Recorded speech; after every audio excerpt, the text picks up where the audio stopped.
on this episode of Ghost Hunters International. Welcome, Port Arthur.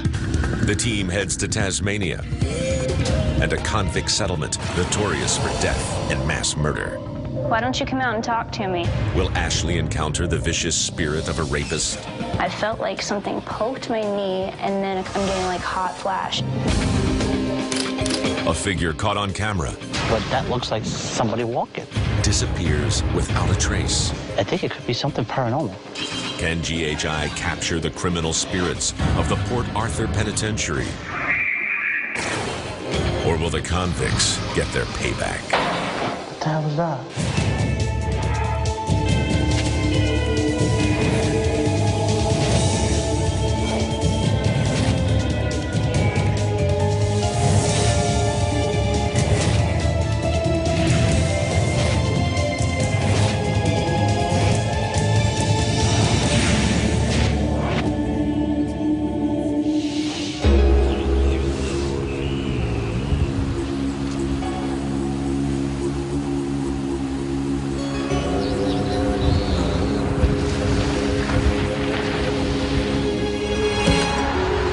All right, everyone, we made it to Tasmania. Brandy's going to give us details on the case.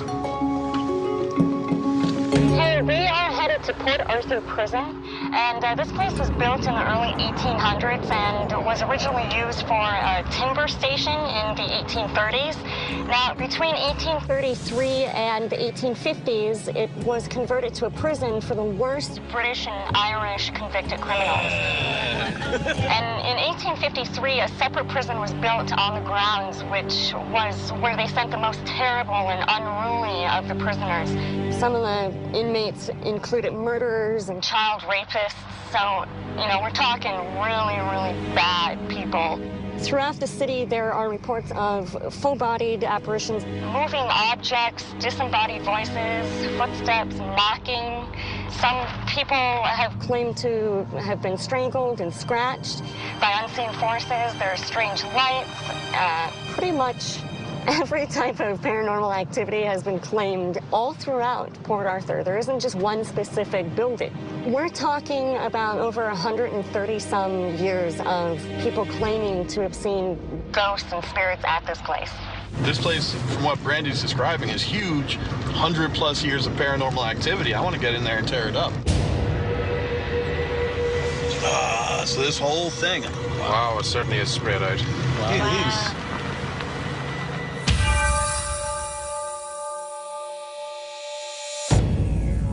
How are you going? Good, Rob. Caitlin. How are you? Dustin. Nice to meet you. Hi, bye. Nice to meet you. Welcome, Port Arthur. Thank you very much. It's beautiful.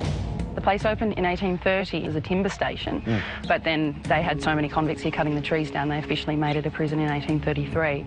At its peak, there were probably more than 2,000 people living on the settlement, and then ended up closing down in 1877. Okay. And now, over time, the stories of the paranormal activity have come through? Absolutely. The first recorded hauntings start here in 1870. All right. Well, could you take us around, show us exactly where the big reports of the activity so we can follow up on it? Absolutely. Let's All right. go. So this building is the Penitentiary, one of the more iconic buildings on site. And this building's significant really because it's one of the first times that we really see this idea of maximum and minimum security. We had the bottom 2 stories were maximum security, upper story was minimum security. One of my favourite stories was of a tourist who was in here. He said that there was a man standing in this doorway over here, a man dressed in, you know, perfect, impeccable soldier's uniform. And he said the soldier sort of just leaned in and said, "What are you doing here?" At which point he expressed he was on a tour. Then they went and had a conversation with each other for about 2 minutes.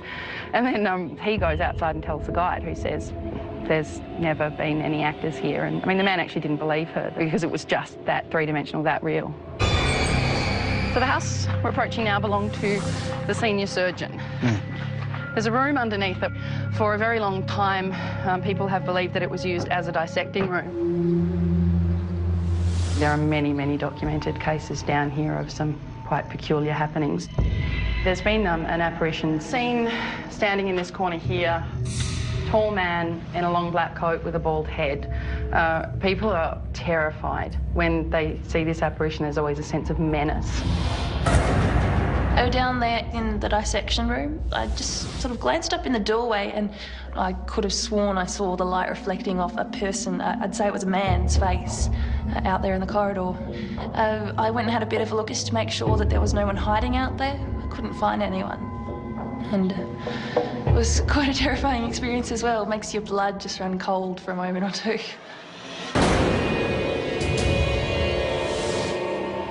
So this building, we tend to refer to it as a separate prison, but it's also known as the separate treatment quarters.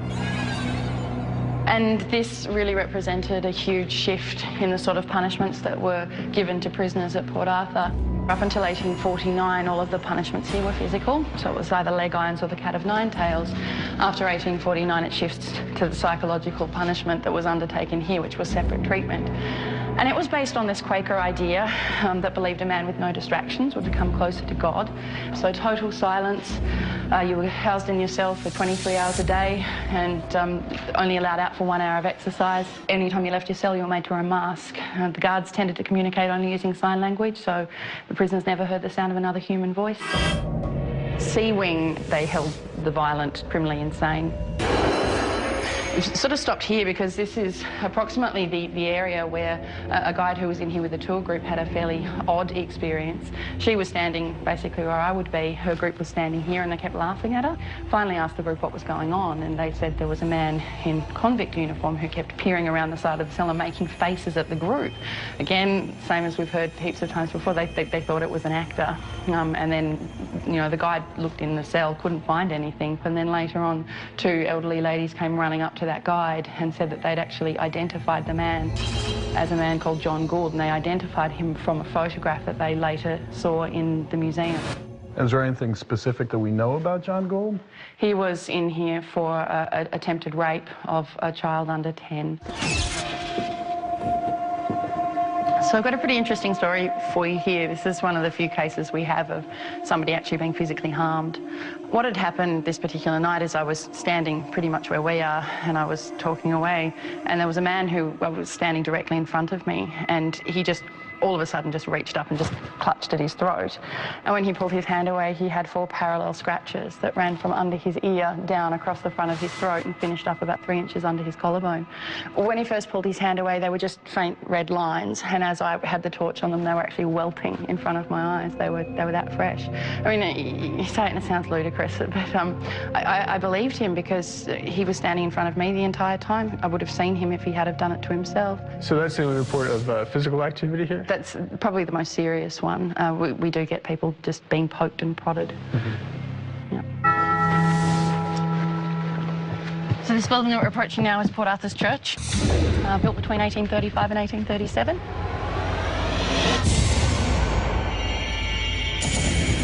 In 1835, quite a vicious murder occurred when they were digging the foundation trenches for the walls. And there was a convict called Shuttleworth who was actually working in one of the trenches.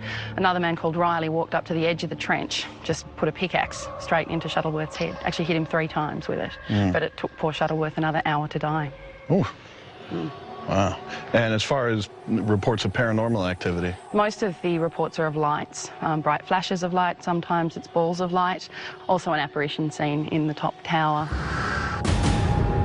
And do they have a description of the apparition? Yeah, it's a man. People say he has red hair.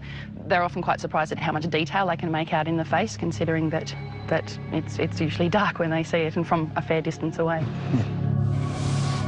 So this house is the parsonage. There was a man named Reverend Eastman. He died in the upstairs bedroom of this house in 1870, and then the first recorded hauntings start later that same year. People have certainly seen him inside this house. I was in the parsonage and I just felt something watching me. And I didn't think about it, I just turned around and standing in the entrance stood a very tall man with a beard and a brown suit. He just stood there looking at me, ghost-like, see-through. I could see straight through him. My heart jumped into my throat. And he just frowned and started to walk towards me, took 2 or 3 steps and vanished into thin air and was gone. So this is the Commandant's house. This is where the boss of the entire site lived. This would have been used as Commandant Booth's bedroom. And this is where people have reportedly actually witnessed an apparition of Commandant Booth. Oftentimes, children will wander off when they're in the house. One mother actually walked in and found her little girl sitting on the edge of the bed and asked what she was doing there, and the little girl said, "I'm talking to the nice man who lives here, Mummy, but he's very, very sick." And as it turned out, Commandant Booth had gotten lost in the bush for quite some time and went into renal failure and was hypothermic and dehydrated and spent a lot of time recuperating and would have been in this bedroom. When GHI came to Tasmania, we had to come to Port Arthur. This place is world famous, renowned as an incredibly haunted location. Great job getting all this set up. Problem is, we got building after building in this place, so I need everyone to kind of be working double duty. And the problem is, almost every building here, it's visual, it's sound, so you gotta be ready for everything. You guys know what to do, you know what equipment to take. Given the size of this location, we have to make sure that we can be in those spots and make sure we have full coverage. I think it's a challenge that definitely the entire team welcomes. Let's get the lights out and have a good night.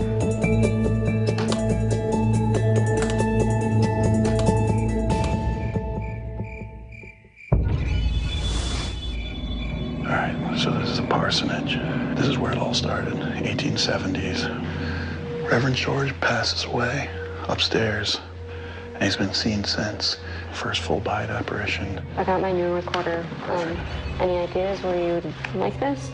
Put that on the stairs. One of the new pieces of equipment that we used was Brandy's new recorder.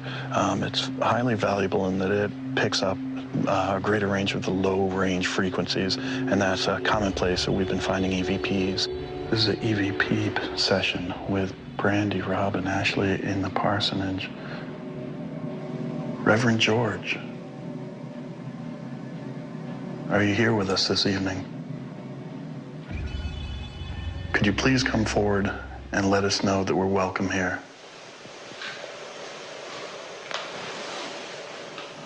Did you hear that? Mm-hmm. Where'd that come from? It sounded like a knock from either towards the back or maybe upstairs in the back. I was thinking towards the back.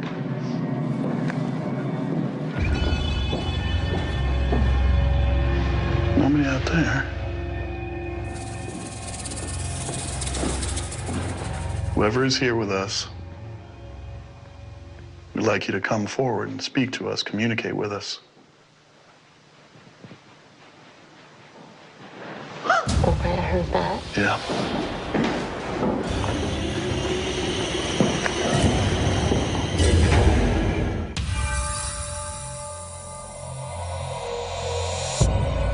Reverend George, are you here with us this evening? Who's walking around upstairs? Brandy, Ashley, and I were investigating the parsonage when we heard footsteps upstairs. This wasn't knocks, this wasn't house settling, this was someone walking around.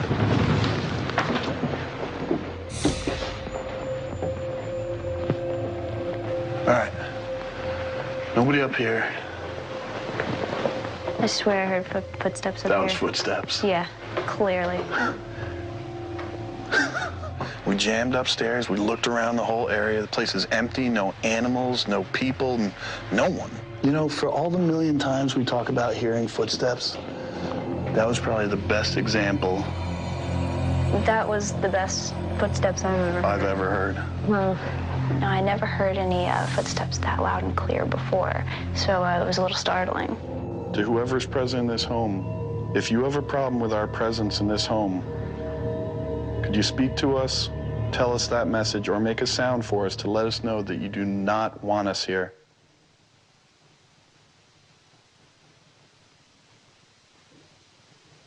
All right, seems like our phantom pacer seems really quiet now. has taken a walk, as it were. There's the key to this investigation now, right there. We had Brandy's recorder on the stairs, so now we can go back and find out exactly what that was. Oh, whoa. Let's keep moving.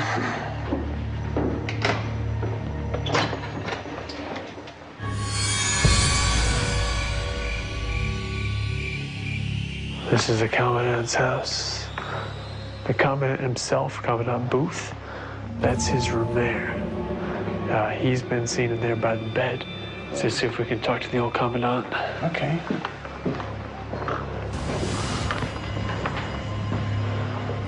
So the Commandant is actually seen in this room? Yeah. I want a fancy bed like this. Isn't it nice? Yeah. I know my wife wants one day. You'll wake up and you feel like you're royalty or something. Oh, man. Okay, so this is Paul and Dustin in the Commandant's bedroom. Is the Commandant here? Does he want to make himself known to us?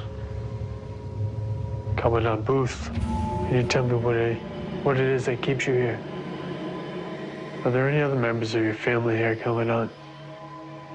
Is it your love for your family that causes you to stay here? You remember having good times here with them? What's that? Check it out.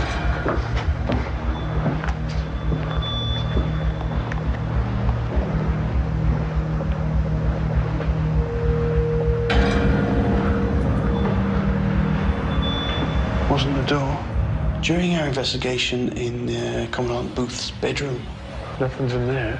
Dustin and I both heard what sounded like maybe something being dropped or something being banged. It sounded like it had just come from outside the room.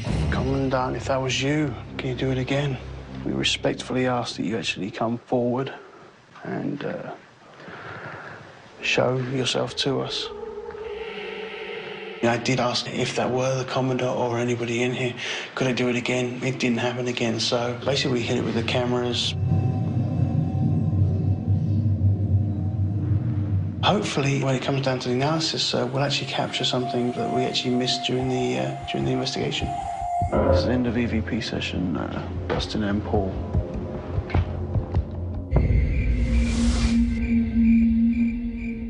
So I decided to do a solo investigation at the parsonage. I wanted to follow up on the earlier reports of footsteps heard by Rob and the girls. All right, so apparently there's the apparition of a man. One of the reports is actually seeing an apparition of a man, potentially Reverend George. So I wanted to take some still photos to see if the Reverend would show up. Reverend George, allow me to take your picture. Will you please come forward?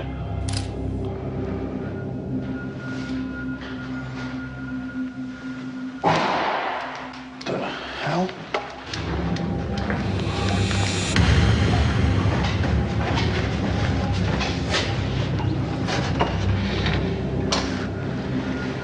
I was hearing like a banging noise. Initially, I noticed the door was actually ajar. Anyone out here?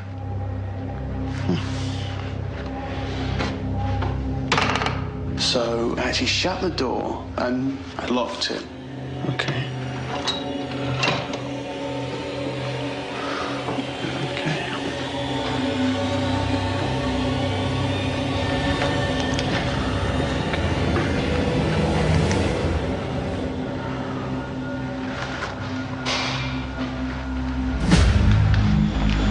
What the hell? I just shut this door.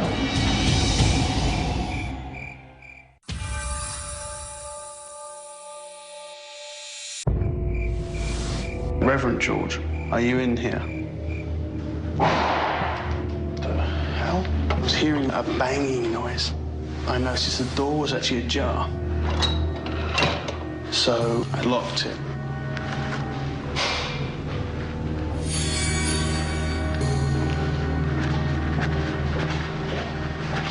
What the hell? I just shut this door.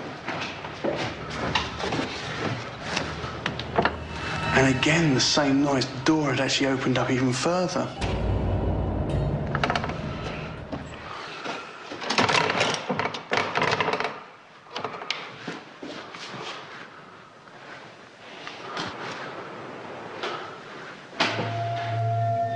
If there's somebody in here who's opening this door, can you do it again?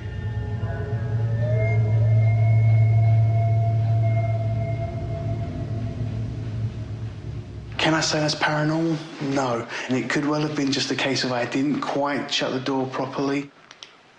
Hopefully I've got some audio as well as maybe, hopefully, some sort of visual evidence as well. Is that an entrance? Yeah, we can go up this side here. Okay. Paul and I decided to start an investigation in the old penitentiary area.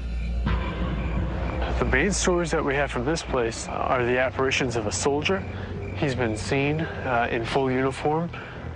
So this doorway over here to the right, that doorway is where he's been seen. I want to set thermal up. I'm going to train it on this doorway. Okay. Cool. We have thermal camera with us, our handheld camcorder, as well as the 360 mic. We've been told the figure of a soldier has been seen here. Is that gentleman here with us this evening? Are you able to appear here in front of us? Are you able to show up right here in this doorway? Is there anything here that you can physically manipulate to let us know you're here with us? I'm hearing music. Yeah, I've got music too. I hear like a low bass frequency. Yeah.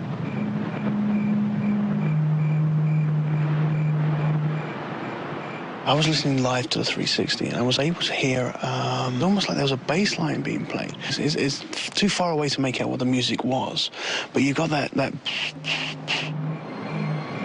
There's definitely nothing around us here. We're kind of secluded, so I had to figure out where that was coming from. Are there any soldiers present here?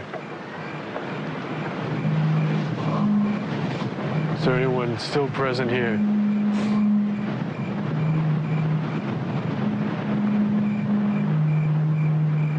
It happened again, but this time Dustin was actually up at the top of the stairs and was able to actually sort of hear it a lot clearer. Hey, Paul, you know what I think that noise is, man? Go on. I think it's just the wind when it blows over the top. This music is actually just the wind blowing over some of the pipes and stuff. You know, if you were like blown over the top of a bottle or something. Gotcha. Yeah. That's definitely not a full-bodied apparition and speaking to it, so, you know? yeah, nah, you can pretty much rule that out. Yeah. Just ending the EVP session in the penitentiary. We're going to move on. Got a lot to do. All right, man. I'll head back down. Cool. Now, the church itself said that there's meant to be lights appear and orbs and some figures as well.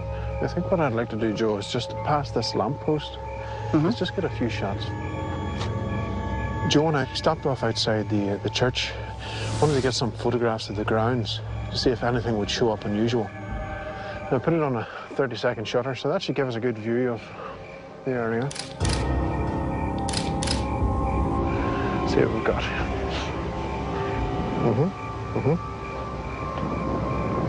Hold on a second.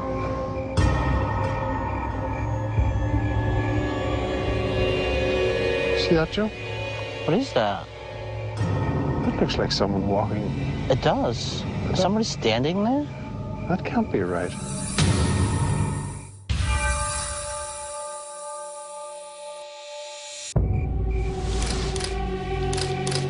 Barry and I were heading over towards the church, and he wanted to stop and take a full spectrum photo. And as he was taking a photo, something appeared. That looks like someone walking. It does. Is somebody standing there? That can't be right. It looks like they're mid-stride along the front of the church, but I can't see anything through my camera, but that looks like somebody walking. There doesn't seem to be anybody up there. I don't see anybody. This is put on a 30-second shutter. I shouldn't, you know, there should be a trail following those people.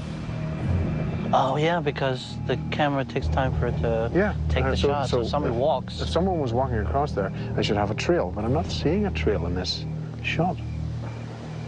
What I want you to do, Joe, is you're going to be walking across toward the left-hand corner of the church. Okay. Okay. We tried to duplicate that process by getting Joe to go up to the first tree line and follow the same path as what was indicated by whatever this was that was captured. Okay, I'm in front of the tree. Just normal pace. So whenever you're ready, 1, 2, go.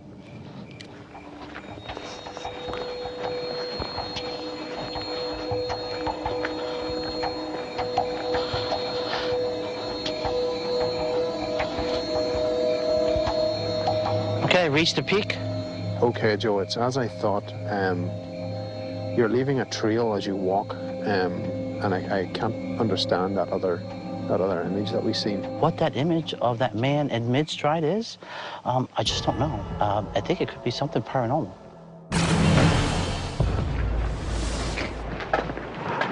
All right. Got a lot of ground to cover in here, huh? Yeah.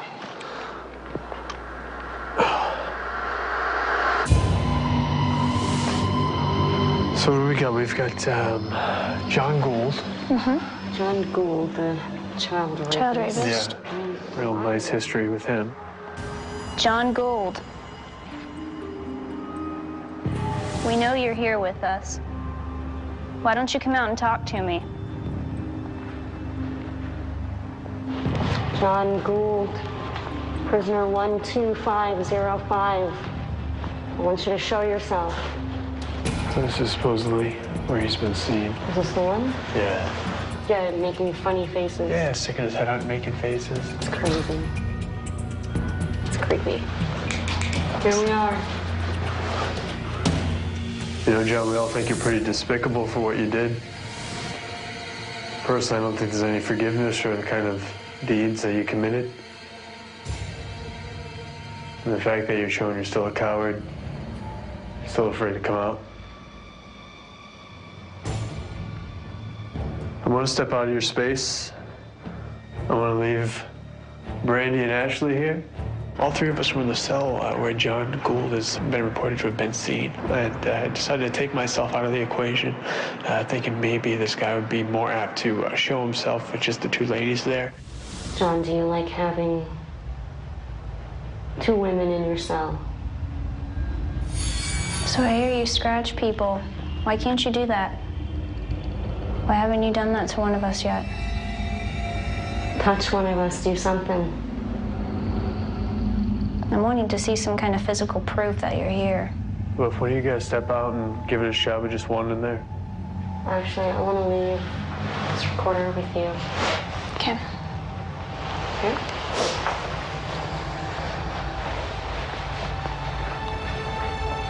John, I'm in here alone now. Is that what you want?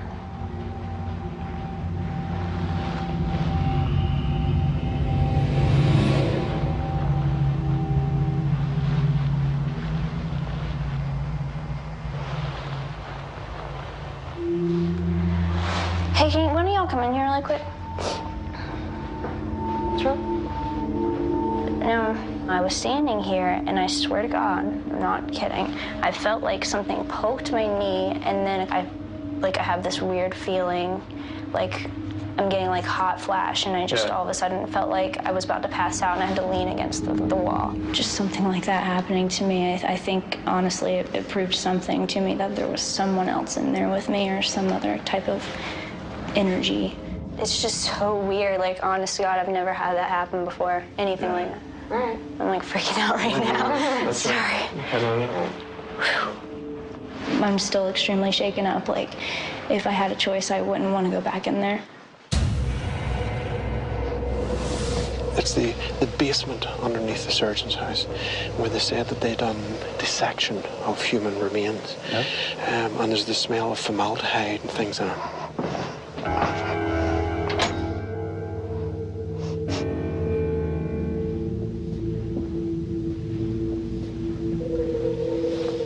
This is it, Joe.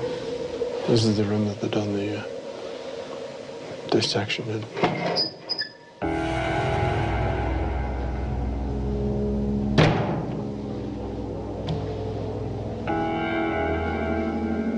Barry and I are investigating the surgeon's house cellar. It's a weird place in there. You get an odd feeling as soon as you walk in. Joe, over to your left, there's a guy said to appear over there in dark clothes with a bald head. I'm gonna go to live mode, Joe, with the 360. Doctor, is it true? Is there any truth to the stories that dissection, cutting up human remains, happened in this room? Is there any of the medical staff that practiced here still living in these walls? that?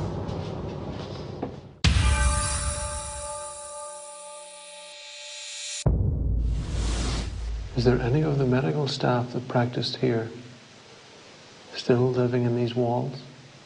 What the hell is that? Once the investigation started, Joe and I had heard this huge bang. Is it this blowing in the wind? Yeah. We were able to find that it was actually the gate at the end of the corridor and was slamming in the wind. I'm going to sit on the table. I want you to wait outside. Just lock it behind you.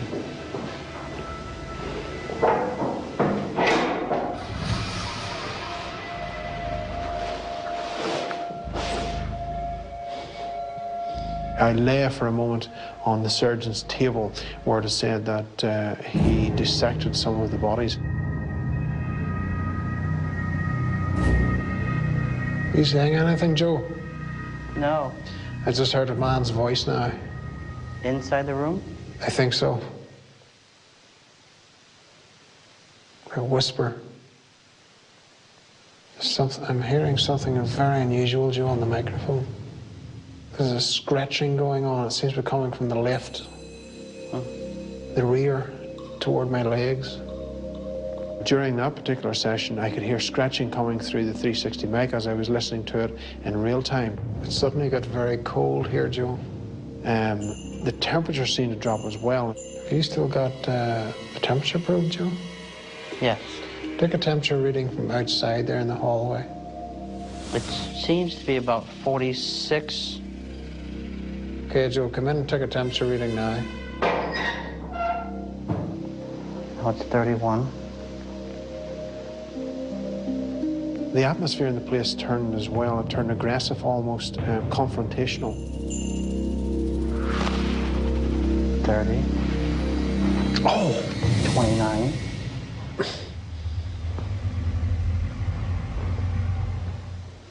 Oh, it jumped up to 54. So I got a sharp pain on the chest there. Whatever the hell that was about. Oh. And it really did give you the impression that this, whatever it was, actually didn't want us to leave. I thought I heard someone just say, "Are you leaving?" I didn't hear a thing.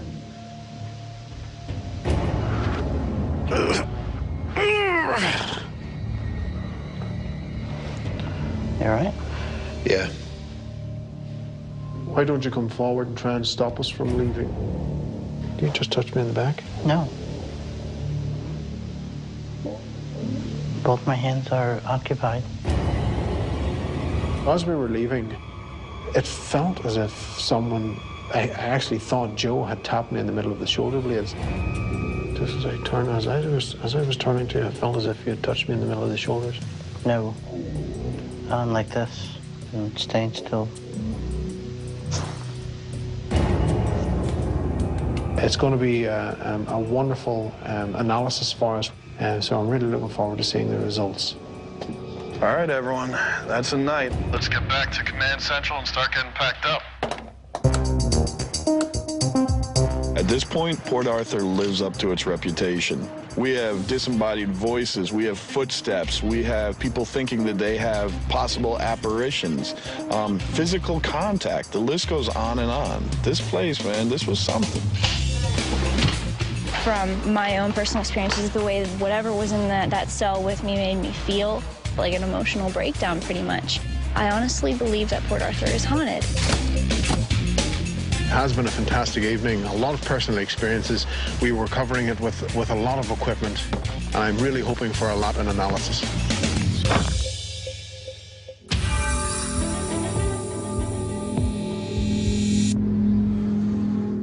We're about to go into an evidence analysis now for Port Arthur down here in Tasmania, just off the coast of Australia.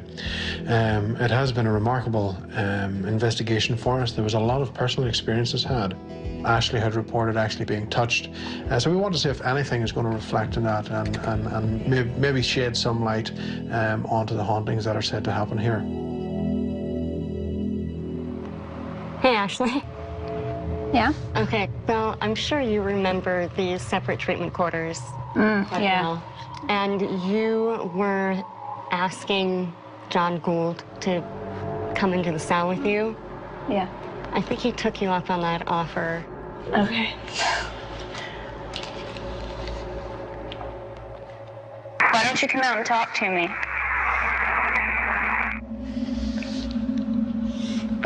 Are you serious? How does that make you feel, like, hearing that? I don't even know what to say. That's, like, I'm speechless right now.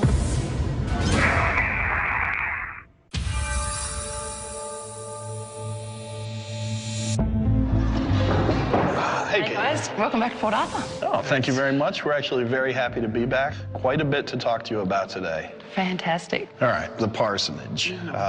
Originally, it was myself, Ashley, and Brandy investigating in there. It was fairly quiet until at one point we heard what sounded like someone walking around upstairs. Brandy set up her recorder on the stairs just in case there was something in between.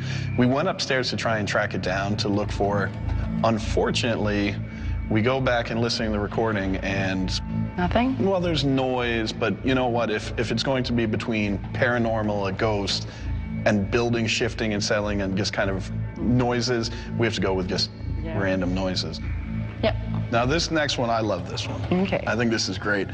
Barry and Joe went down to the senior medical area. Barry is using a recorder and headphones so that he can hear possible EVPs in real time. Now, he picked something up that essentially was saying, oh, are you already leaving?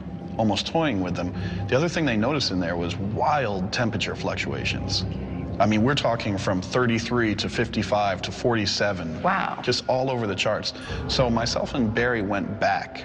And then we pick up an EVP towards the beginning as we come back to that area. We'll see what you hear. And give us a sign of your presence here with us tonight. You can definitely hear the voice. Words are the payback. Okay. Is it the doctor saying, oh, I have some new visitors, I'm finally going to get some payback? Yeah. Who knows? But the voice is definitely there, and you were able to hear the payback. Yeah, wait. What do you think? Yeah, that's pretty neat, but it makes me a little bit nervous about going down there again. Moving over now to the separate treatment quarters. The first thing I want to play for you is this is a voice that came out in the EVP work with Dustin, Ashley, and Brandy. And Ashley, what she's saying is, John Gould, because that was one of the possible spirits, would you come forward and interact with me? And we actually get the male response who says, okay. Wow. Why don't you come out and talk to me?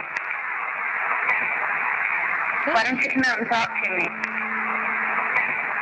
That's pretty cool. But did you get anything after that, or he didn't come out and play? He did. He did? I think she may have been a bit surprised. She felt someone poke her in the knee and then started feeling lightheaded, almost like she was losing her energy. Okay, that's good. Yeah. And I thought that we were going to come here and just say it was this amazing personal experience. But then when we get the recording that something actually did agree to come forward, it's pretty compelling for us. Yeah, remembering too, that was the place where we've had those reports of physical interactions. Right. So, yes. Now, we also picked up another message. This is myself in the separate treatment quarters. What I was actually asking was, why are you still hanging around here? Why are you still here?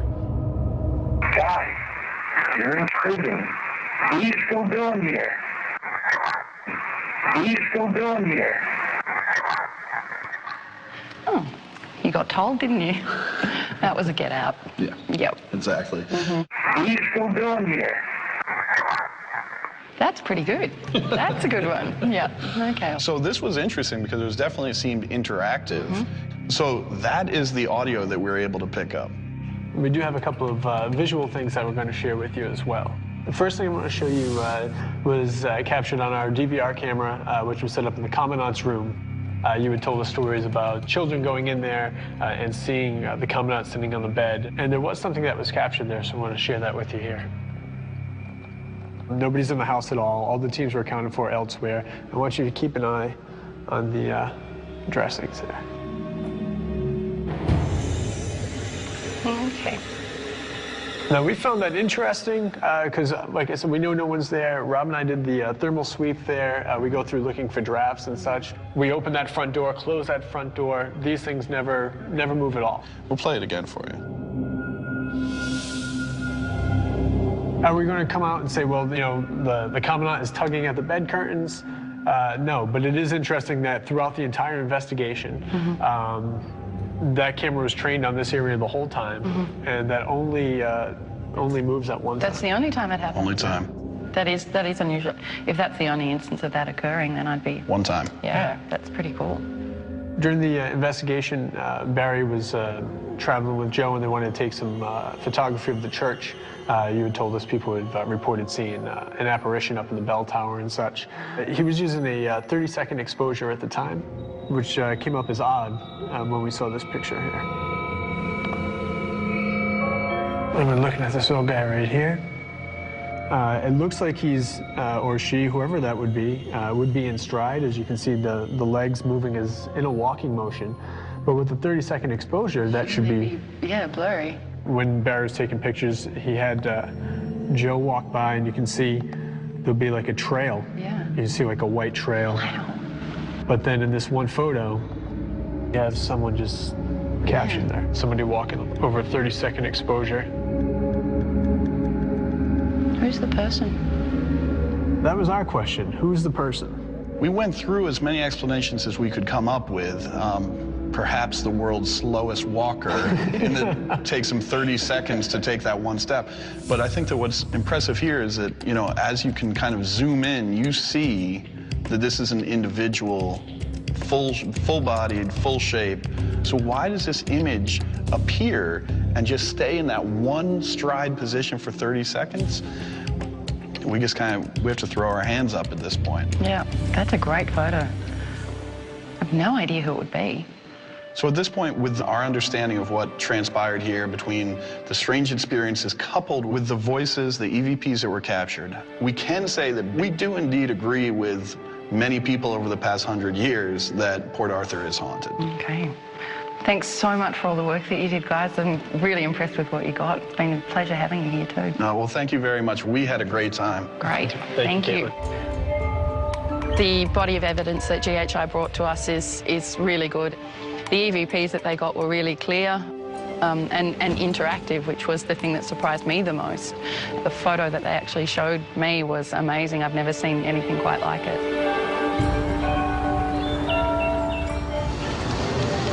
Well, I'd always wanted to get to Port Arthur. I wasn't disappointed. Good investigation and even better evidence. I'll tell you, man, that was a good batch of EVPs. Really good stuff. And the other evidence, you know, the video, the picture. Absolutely. I mean, the photo, you know, that guy showing up.